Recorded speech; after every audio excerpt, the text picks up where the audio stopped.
Olá, meus amigos, muito boa noite, sejam muito bem-vindos ao canal do Aprova aqui no YouTube.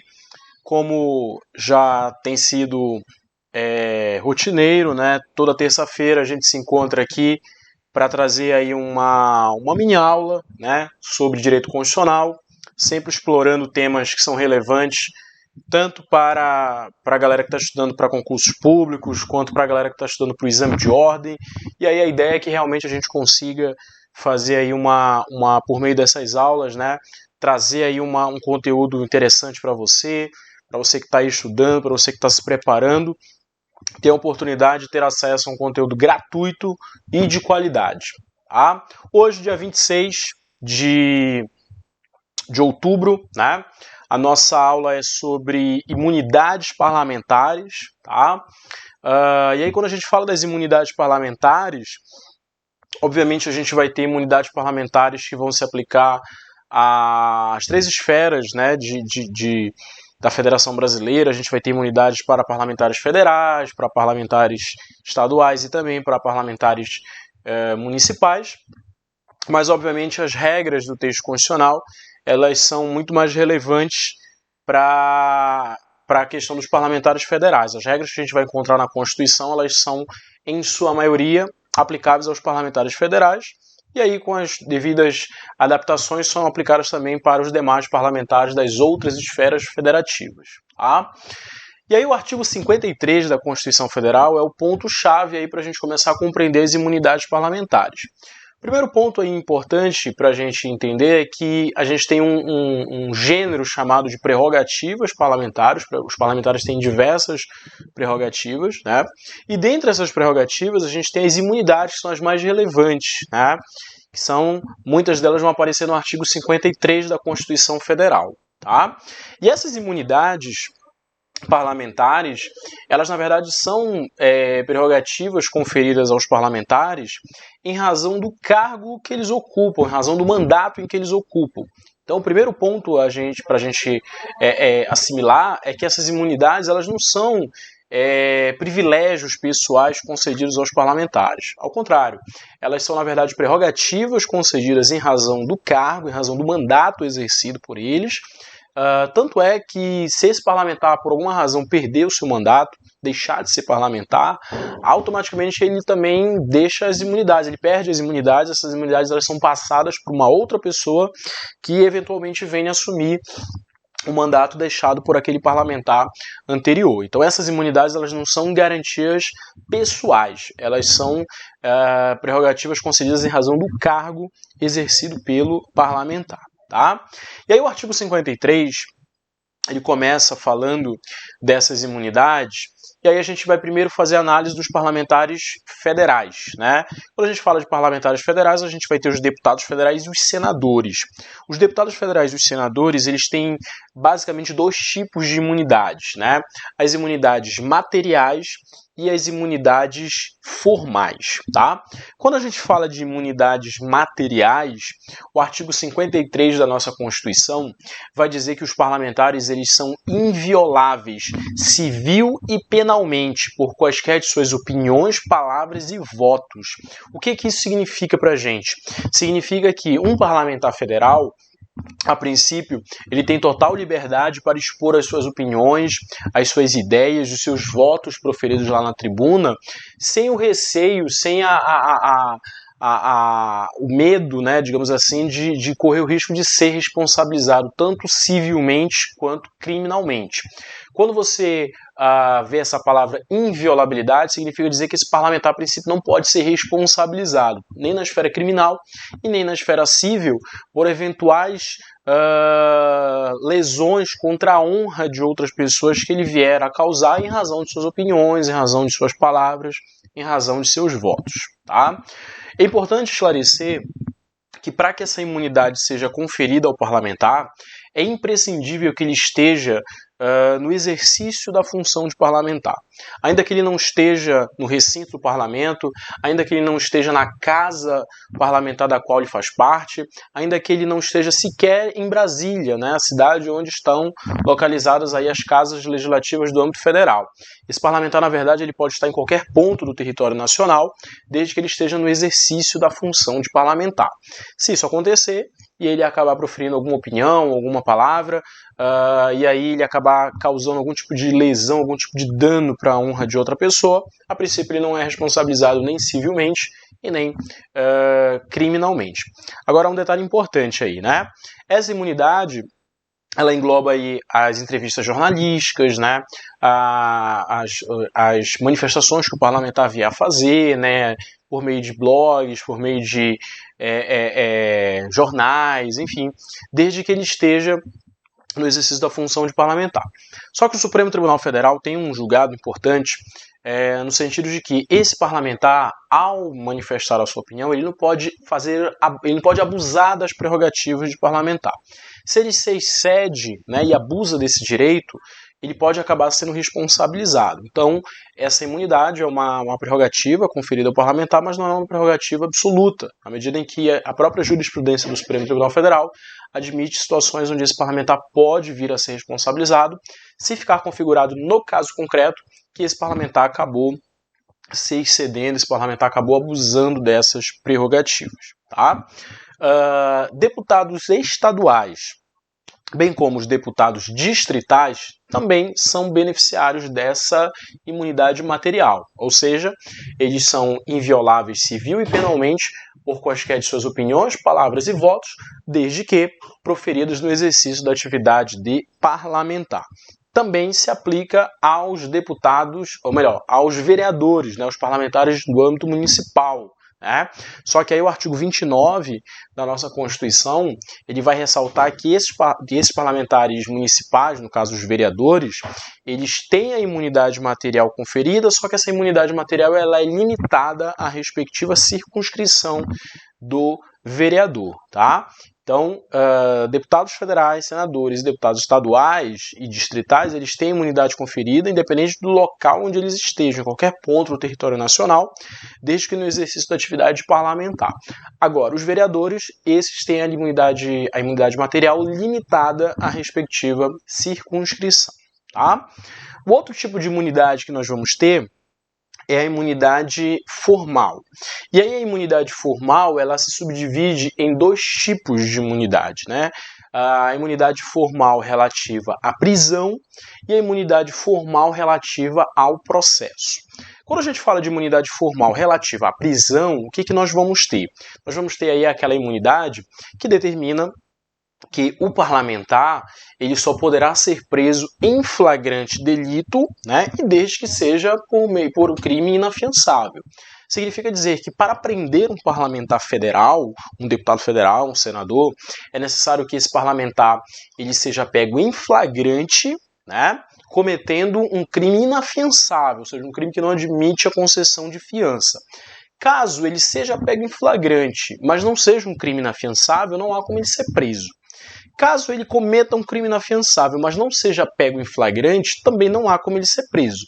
Para que um parlamentar seja preso, obviamente aí uma prisão antes de uma sentença condenatória, né, uma prisão de natureza cautelar, provisória, seria necessário aí que ele fosse pego em flagrante delito, cometendo aí um crime inafiançável. Tá? Ainda assim, o artigo 53 determina que, se isso acontecer, os autos da prisão devem ser remetidos para a casa respectiva, né? No caso, se for deputado federal, vai para a Câmara, se for um senador, vai para o Senado, para que a casa respectiva resolva sobre a prisão. Ou seja, uma vez que o parlamentar é preso nessa condição, os autos da prisão são mandados, são enviados para a casa respectiva, a casa parlamentar da qual ele faz parte, e a casa vai decidir se esse parlamentar vai ficar preso ou não, né? É uma prerrogativa conferida aí aos parlamentares federais. Deputados estaduais também têm essa prerrogativa. Deputados estaduais só podem ser presos também em flagrante delito de crime, pela prática aí de um crime inafiançável. Agora, os vereadores não são detentores de imunidade formal. Significa dizer que um vereador, a princípio, pode ser preso em qualquer situação, né? Ele pode ser preso em flagrante, obviamente, independente de ser um crime inafiançável ou não. É porque o parlamentar municipal, no caso o vereador, não é detentor da imunidade formal, tá? A outra subespécie, digamos assim, da imunidade formal é relativa ao processo, né? Relativa ao processo. E aí a imunidade formal relativa ao processo, ela vai, na verdade, revelar para a gente o que a gente conhece como foro por prerrogativa de função ou foro privilegiado. Significa dizer aí que o parlamentar, uma vez que tenha sido processado e seja um processo de natureza criminal, esse parlamentar ele tem a possibilidade de ser processado num foro especial. No caso dos deputados federais e senadores, parlamentares federais, a Constituição determina no artigo 53, parágrafo 1º, que o parlamentar federal ele se submete à jurisdição do Supremo Tribunal Federal desde a expedição do diploma. E é importante compreender em que momento ocorre essa expedição do diploma. Uma vez que a eleição ocorra, o próximo passo é a expedição do diploma, é a diplomação. Por meio da diplomação, a Justiça Eleitoral reconhece que esse parlamentar ele foi eleito de maneira válida, de maneira regular, recebendo um determinado quantitativo de votos para exercer um determinado cargo num mandato que vai de tal dia a tal dia. Então, por meio da diplomação, a Justiça Eleitoral ela expede um diploma realmente para o parlamentar e por meio desse diploma, a Justiça Eleitoral atesta que ele foi eleito de maneira regular, de maneira válida, né? A partir desse momento, né, da diplomação é que inicia a jurisdição, no caso dos parlamentares federais, a jurisdição do Supremo Tribunal Federal sobre eles. Aí depois da diplomação tem um próximo ato que é a posse, né? É o momento em que o parlamentar realmente toma posse e começa o exercício do seu mandato, tá? Um detalhe importante aí que a gente precisa esclarecer é que antes, né, há alguns anos atrás, os parlamentares eles tinham a possibilidade de processos de natureza criminal que haviam iniciado antes desse parlamentar se tornar parlamentar federal, automaticamente iam para o Supremo Tribunal Federal. Isso acabava gerando um certo inchaço, né, de processos no âmbito do STF, o que acabou levando o STF a limitar esse foro por prerrogativa de função, de modo que hoje, para que um processo de natureza criminal de um parlamentar tramite no STF, é necessário que esse processo, necessário que esse crime, melhor dizendo, tenha sido cometido após a expedição do diploma, tá? Após a expedição do diploma, portanto, a partir do momento em que inicia de fato a jurisdição do STF sobre esse parlamentar, e ainda assim é necessário que seja um crime praticado pelo parlamentar que tenha direta relação com a atividade dele de parlamentar. Então, por exemplo, se o parlamentar estiver dirigindo, né, o seu veículo lá nas ruas de Brasília, ele acabar atropelando uma pessoa, né, e essa pessoa vier a óbito. Esse crime, a princípio, ele não tem relação com a atividade parlamentar. Então, se ele não tem relação com a atividade parlamentar, não iria para a mão do Supremo Tribunal Federal. O STF não exerceria a jurisdição criminal sobre este fato, em razão do crime não ter relação com a função de parlamentar. Situação diferente seria se esse parlamentar, por exemplo, fosse processado pela prática de corrupção passiva, né? Se ficasse comprovado que esse parlamentar, por exemplo, recebeu valores, né, algum tipo de vantagem para adotar algum posicionamento numa votação ou interferir em algum tipo de deliberação parlamentar, e nesse caso poderia se configurar um crime aí praticado em razão da condição dele de parlamentar, em razão da função parlamentar. Aí nesse caso sim, iria para as mãos do Supremo Tribunal Federal, o Supremo Tribunal Federal exerceria a jurisdição sobre o fato, tá bom? Então é necessário que haja aí um crime praticado pelo parlamentar após a expedição do diploma e desde que tenha direta relação com a condição de parlamentar.